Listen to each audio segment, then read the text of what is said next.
Hello and welcome everybody to another episode of Books and Bytes.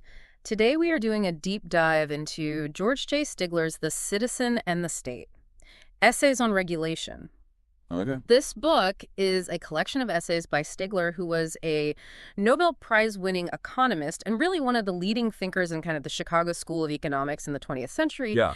And these essays explore the theory and history and practice of public regulation of the economy. Right. And, these essays, I think, kind of all revolve around this central tension that we always face, which is, when is it appropriate for the government to intervene in the economy and what are the consequences when they do? Right. And this book really kind of lays out Stigler's thinking on these questions. Yeah, I think that's a great way to put it.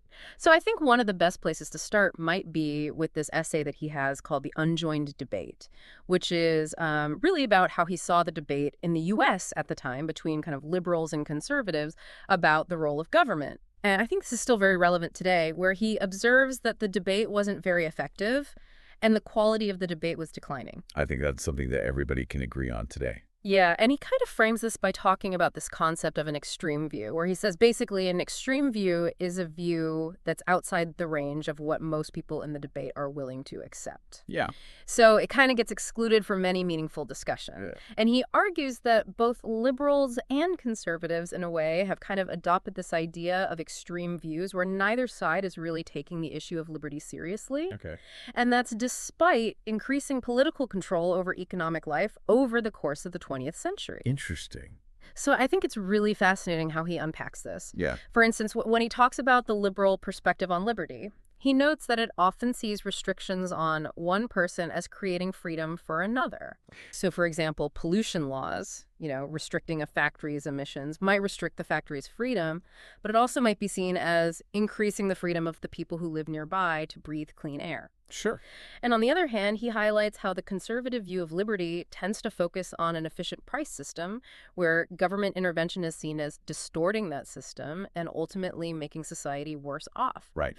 And that's often framed in terms of, economic efficiency or, the growth of GDP. But I think it also relates very closely to the welfare of individual consumers. I see what you mean. Because ultimately, if prices are distorted by regulation, that means that consumers have to pay more for goods and services. Yeah. And that reduces their purchasing power and their overall well-being. Yeah, that's a good point. And then I think he also makes this really important point that, these debates, while they're often framed in terms of, societal good or the public interest, are also deeply intertwined with political realities. So he argues that regulation is often driven not by some objective assessment of the public good, but by the influence of special interest groups who stand to benefit directly from the regulation. Right. And he uses examples like, oil import quotas or farm programs to illustrate this dynamic. Yeah, makes sense. Where you have these concentrated interest groups who are very motivated to lobby for regulations that benefit them, even if those regulations might have a negative impact on the broader public. Yeah. And he kind of links this back to the idea of an unjoined debate by saying that both sides kind of use rhetoric that sounds good but doesn't really grapple with the realities of how these decisions are actually made.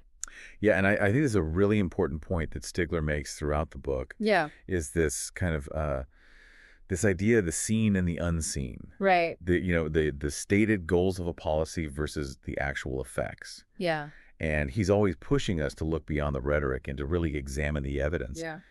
What are the actual consequences of these policies? Who benefits, who loses? And I think that kind of leads us naturally to another key theme in the book, which is this question of the competence of individuals versus the state in making economic decisions. Yeah. So Stigler notes that there's this kind of tendency among those who favor more regulation to assume that individuals in a complex industrial society are increasingly incapable of making sound choices. Yeah. So, how can the average person truly assess the safety of a new drug or the stability of a financial product or the environmental impact of some new technology? And so there's an idea that we need experts to step in and protect people from themselves. Yeah. On the other hand, Stigler outlines the conservative viewpoint, which emphasizes the resourcefulness of individuals, the crucial role of competition in providing choices and information, and the availability of experts in the market. Right. So, if you're worried about the safety of a product, you can, read reviews, you can consult with experts, you can compare different products, you can, do your research. And And Stigler argues that often that's a more effective way of protecting yourself than relying on some government agency to do it for you. That makes sense. And he makes this really famous statement, and I'm going to quote it here. He says, quote, "In every case of the exploitation of the ignorance of consumers or workers or investors by a businessman, the leading protector of the exploited class is the businessman's competitors," unquote. Wow. So that's kind of a really strong statement that, Yeah. basically the best check on businesses taking advantage of you is not government regulation, but other businesses who are trying to win your business by offering better deals or more honest information. Yeah, that's a really interesting perspective. And I think it really highlights this kind of core belief in the power of market forces that runs through a lot of Stigler's work. Yeah. And I think that kind of leads us to this next section of the book, which is really where he gets into the nitty-gritty of economic regulation and how it actually works in practice. And he starts by kind of critiquing this traditional approach to regulation, where he says that economists and policymakers have often rushed to recommend or implement regulations without really having a good understanding of whether they actually work or what their unintended consequences might be. And he famously asked this question. He said, "Can we really prove that a college education makes people wiser?" Oh, wow. And his point was that, we often make these assumptions that certain things are good for society, but we don't always have the evidence to back that up. Yeah. And we often don't even think about the potential downsides or the unintended consequences. Right. And he backs this up with some of his own research. So he mentions this study that he did with Claire Friedland on the regulation of electrical utility rates. Okay. And the surprising finding of this study was that state regulation didn't seem to have a very big or consistent effect on those rates. And this really raised the question of, if regulations aren't actually achieving their intended goals, why do we have so many of them? And Stigler's answer, which I think we've kind of alluded to already, often comes back to the influence of special interest groups who benefit directly from those regulations, even if the broader public doesn't. Okay. And he also points to another study that they did on the SEC's review of new stock issues. Okay. And this study suggested that this review process didn't really provide a significant advantage to investors. Huh. And, again, that raises the question of, well, why are we doing this if it's not actually helping anyone? Right. And Stigler's answer is that it's probably helping someone, just not the people that it's supposed to be helping. It's probably helping the companies who are issuing the stock or the lawyers who are involved in the process or, someone like that. Interesting. And this kind of skepticism of Stigler's about the effectiveness of regulation, I think, is really important because he challenges this idea that just because a policy has been in place for a long time or just because it's widely adopted, it must be working. He argues that, we should be much more rigorous about evaluating the actual effects of regulation. Right. And not just assuming that good intentions equal good outcomes. And he also goes back and looks at kind of the history of economic thought on this issue. Yeah. And he notes that, while early economists like Adam Smith were very skeptical of government intervention, later thinkers like, Pigou and Jevons became more accepting of the idea of government regulation. And often this was based on theoretical arguments rather than concrete evidence. Okay. So, for example, Jevons advocated for, fenced machinery in factories to protect workers. Right. And Pigou discussed the problems of monopolies and, the need for some kind of government intervention to address those. Yeah. But Stigler notes that these recommendations, while they might have made sense in theory, often lacked a strong empirical basis. Right. And later on, the development of welfare economics and, this idea of externalities provided more kind of theoretical justifications for regulation. But Stigler argues that these broad theories often don't give us very clear guidance on specific policies. Right. And crucially, they weren't always followed by rigorous testing of those policies in the real world. Interesting. So he's saying we need to be much more empirical in our approach to regulation. Yeah. We need to actually look at the data and see what's working and what's not. And then he gets to what I think is probably his most famous argument, which is often called the capture theory of regulation. Okay.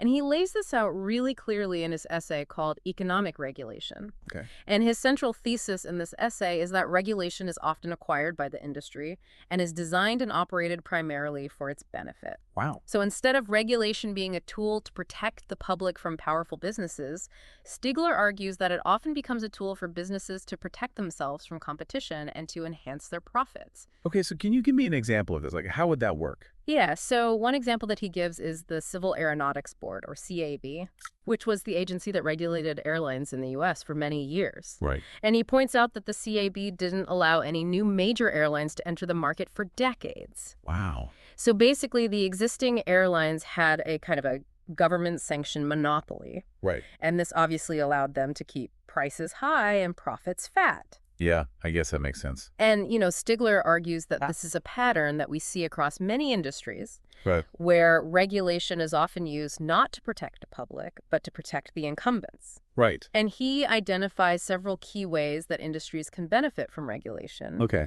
One is by controlling entry into the market, like in the airline example. Right.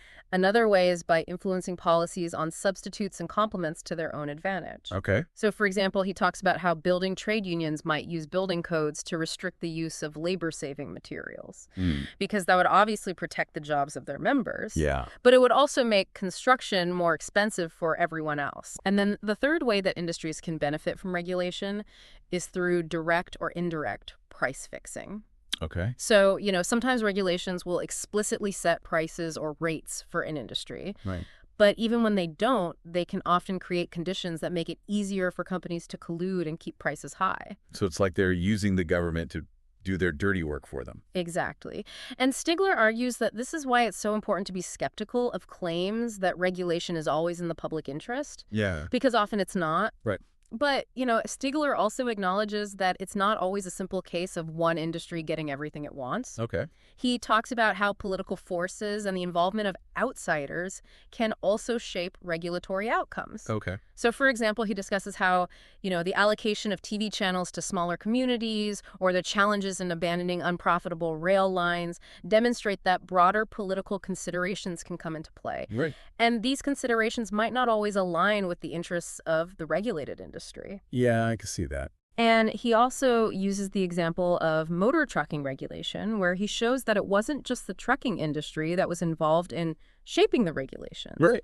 Agricultural interests and even railroads also had a say, Uh-huh. because they were affected by the weight limits and other rules that were being imposed on trucks. Okay. So he's showing that there's often this complex interplay of different interest groups involved in regulation. Yeah. And it's not always easy to predict who's going to win or lose. Right. But I think his main point is that we need to be aware of these dynamics, and we need to be careful about assuming that regulation is always a neutral force for good.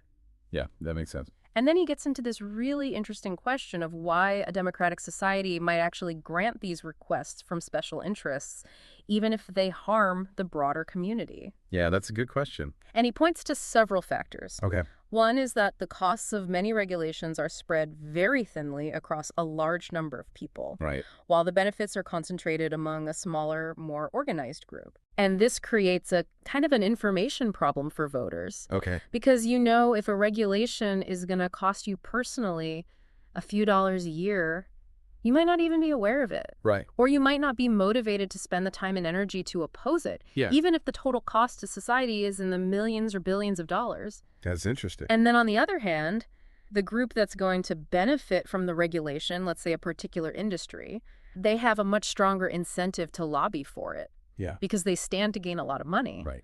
And they're also much more likely to be organized and have the resources to make their voices heard. Yeah. So Stigler argues that this kind of creates a kind of a political imbalance Wow. where concentrated interests often have an advantage over diffuse interests. I see. And this is one of the reasons why he's so skeptical of regulation, Yeah. because he sees it as a tool that can be easily captured by special interests Yeah. and used to benefit them at the expense of everyone else. So what's the solution to that? Well, I think Stigler would say that the first step is to be aware of the problem, Right. to understand that regulation is not always a neutral force for good, Yeah. and to be skeptical of claims that regulation is always in the public interest. Okay. And then the second step is to be much more rigorous about evaluating the actual effects of regulation Right. and to make sure that the benefits actually outweigh the costs. Okay. And that's why he's such a big proponent of empirical research, Right. because he believes that we need to look at the data and see what's actually happening rather than just relying on theory or ideology. Yeah. And then I think the third step is to think about ways to make the regulatory process more transparent and accountable Okay. so that it's less susceptible to capture by special interests. Right. And there are a lot of different ideas out there about how to do that. Yeah. But I think the main point is that we need to be aware of the problem and we need to be willing to experiment with different solutions. Yeah, I think that's a good takeaway. And one of the things that Stigler emphasizes is how difficult it is to actually measure the impact of regulation. Yeah. He talks about the problem of displacement effects, where, if you regulate one thing, it might just shift the problem somewhere else. Right. And he also talks about the difficulty of quantifying the benefits and costs of regulation. Yeah. How do you put a dollar value on clean air or safe products or a stable financial system? That's a good point. It's not always easy to do. Yeah. And then he also notes the growth of regulatory agencies and their budgets, Yeah. which has been, a trend for many decades now. Yeah. And he points out that sometimes this growth is not really justified by the growth of the industries that they're regulating Right. or by any evidence that they're actually making a difference. So it's like bureaucracy for the sake of bureaucracy. Yeah, and he even talks about how the fees that are used to fund these agencies can become another point of influence for powerful industries. Because, if an industry is paying the salaries of the regulators, they might have more sway over them. Yeah, I could see that. And then finally, he observes that, the personnel of regulatory commissions tend to be, trustworthy bureaucrats rather than, ambitious politicians or radical reformers. Yeah. And this can lead to a more stable regulatory environment, but it can also lead to a kind of a status quo bias. Oh. Where the regulators are reluctant to rock the boat or to make any big changes, Right. even if those changes might be beneficial. Yeah. So, I think this all kind of builds up to this bigger question of whether regulatory agencies, as they're currently structured, can really protect the interests of consumers, investors, and laborers. Right. And Stigler is very skeptical. Sure. He thinks that the system is just too easily gamed by special interests Okay. and that the incentives are often misaligned. Right. He asks some basic but essential questions like, are regulators qualified? Yeah. What are their incentives? Right. Is there a way to audit their performance? Yeah. And are they truly accountable for their actions or inactions? Those are all good questions. And he points to the problem of nonfeasance, which is basically regulatory delay, Okay. where, regulators might drag their feet on making decisions or they might be slow to enforce the rules. Yeah. And this can have real costs for businesses and consumers, Right. but it's often hidden and difficult to quantify. Yeah. So it's hard to hold regulators accountable for it. Right. And Stigler is also skeptical of relying on industry self-regulation to solve problems Okay. because he thinks that, there's just too much potential for bias there. Yeah. The fox guarding the henhouse kind of thing. Right. So what's the solution? Well, Stigler offers this really interesting idea, which is private enforcement of regulations. Okay. So basically allowing private parties to sue for violations of regulations. Hmm. And his thinking is that this could actually improve information gathering Right. because, private parties have a strong incentive to uncover violations. And it could also increase diligence in enforcement. Okay. Because if there's a potential for a big payout, if you win a lawsuit, you're going to be more motivated to enforce the rules. That makes sense. And it could also enhance accountability. Right. Because, if regulators are being second-guessed by private lawsuits, they're going to be more careful about making decisions and about enforcing the rules. Right. So, it's a controversial idea, Yeah. but I think it's an interesting one that's worth considering. Yeah, definitely. And then I think, ultimately, Stigler questions whether regulatory agencies, as they're typically structured, can genuinely and consistently protect the interests of consumers, investors, and laborers. Yeah. And he criticizes what he sees as this kind of naive faith in the good intentions of regulators. Okay. And he emphasizes the need to evaluate regulation based on its actual track record, Right. not just the promises of its proponents. Yeah. And he brings up some specific examples to illustrate his point. So, for instance, he talks about some of the rules that the SEC implemented, like minimum commissions on stock trades or resale price maintenance for mutual funds. Okay. And he suggests that these rules might have actually benefited the industry more than investors. Hmm. And he also revisits his findings on SEC prospectus review. Yeah. And again, he finds that it didn't really seem to make much of a difference for investors. Oh. And he's also critical of agencies like the Interstate Commerce Commission or ICC and the CAB, which we talked about earlier. Yeah. And he argues that these agencies actually created non-competitive environments with higher prices and barriers to entry, Yeah. which ultimately harmed consumers. So it's like the opposite of what they were supposed to be doing. Exactly. And, Yeah. Stigler's overall conclusion seems to be that consumers are often best protected by their own careful decision-making. Yeah. And most importantly, by robust competition among businesses. Okay. He argues that public regulation can sometimes actually weaken these natural protections. And he uses the example of federal milk marketing boards to show how regulation can lead to higher consumer prices Okay. and how difficult it is for individual consumers to challenge these entrenched systems. Right. And he also points out the limitations of relying on professional reformers Yeah. who can't possibly keep track of everything that's going on in every regulated industry. Right. So, I think the key takeaway here is that Stigler believes that the traditional defenses of individual effort and competitive markets Yeah. are often more reliable and adaptable than the often slow and cumbersome machinery of government regulation. So it's like he's saying that the market is a better regulator than the government? Yeah, I think that's a fair summary of his view. Okay. And, obviously there are a lot of different perspectives on this issue, Sure. and there are a lot of people who would disagree with Stigler. Right. But I think his work is really valuable because it challenges us to think critically about the role of government in the economy Yeah. and to be aware of the potential downsides of regulation, as well as the potential benefits. Mm. So as we kind of wrap up this deep dive into the citizen and the state, Yeah. I think, some of the key insights that Stigler leaves us with are, first of all, this idea that, the consequences of economic regulation are often complex and unintended. Right.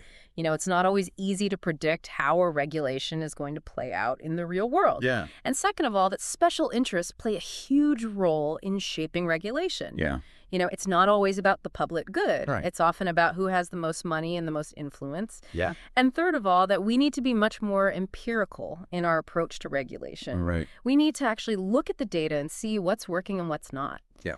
And, I think that's a challenge that we still face today. A lot of our debates about regulation are still very ideological, Right. and we don't always have a good understanding of the evidence. So I think Stigler's work is really important because it pushes us to be more rigorous and to be more skeptical. Yeah. And I think it's also really relevant today Yeah. because we're facing a lot of the same challenges that he was writing about, 50 years ago. Like what? Well, we're still debating the role of government in the economy. Right. We're still struggling to find the right balance between regulation and free markets. Yeah. And we're still dealing with the influence of special interests. Yeah, that's true. So I think Stigler's work is as relevant as ever. I agree. And I think it can really help us to understand these complex issues and to make better decisions about how we regulate our economy. Yeah. So what do you think? What's kind of the one big takeaway that you would leave our listeners with? I think for me, the biggest takeaway is that, we should always be questioning our assumptions about regulation. Yeah. Just because a regulation exists doesn't mean it's a good thing. Right. And just because someone says a regulation is in the public interest doesn't mean it actually is. Right. So I think we need to be much more critical, and we need to demand evidence. Yeah, I think that's great advice. And we need to be willing to experiment and to try new things. Yeah. Because the world is constantly changing. Right. And what worked 50 years ago might not work today. Yeah, absolutely. So I think we need to be open to new ideas, and we need to be willing to adapt. Okay, well, that's a great place to end it, I think. Yeah. So thank you for joining us on this deep dive into the citizen and the state. It was my pleasure. And we'll see you next time on Books and Bytes.